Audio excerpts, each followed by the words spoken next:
आज 3 अप्रैल 2026 है, दिन है फ्राइडे का। ईरान, अमेरिका और इसराइल के बारे में बात करते हैं। जो वॉर है वो अपने चरम पे है और अब ऐसा नहीं लगता कि ईरान झुकने वाला है, क्योंकि 6 अप्रैल 2026 जल्दी आने वाली है और यदि ईरान ने इस तारीख तक अमेरिका के साथ समझौता नहीं किया तो डोनाल्ड ट्रंप ने पहले ही बोल चुके हैं कि वो अब ईरान को और ज़्यादा समय नहीं देंगे और इस वॉर को 2 या 3 हफ्ते में ख़त्म कर देंगे।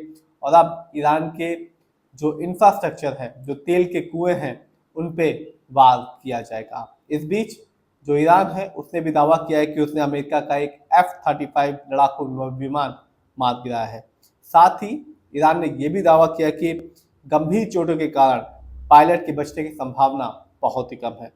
इन दावों की पुष्टि करते हुए ईरान ने 4 फोटो शेयर किए हैं और दावा किया गया कि यह मार गिराए गए F-35 लड़ाकू विमान के बचे कुचे अवशेष हैं। तो अब दोनों तरफ से ही, ईरान और इसराइल और अमेरिका, तीनों की तरफ से ही अब अंतिम चरण की जो वॉर है वो स्टार्ट हो गई है।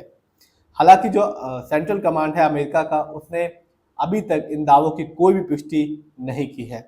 यदि ईरान का यह दावा सच है तो ईरान का बहुत ही बड़ा पलटवार होगा।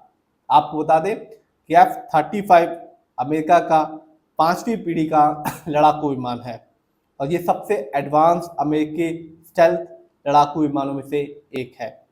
स्टेल्थ होना यानी इसका पता लगा पाना लगभग नामुमकिन होता है।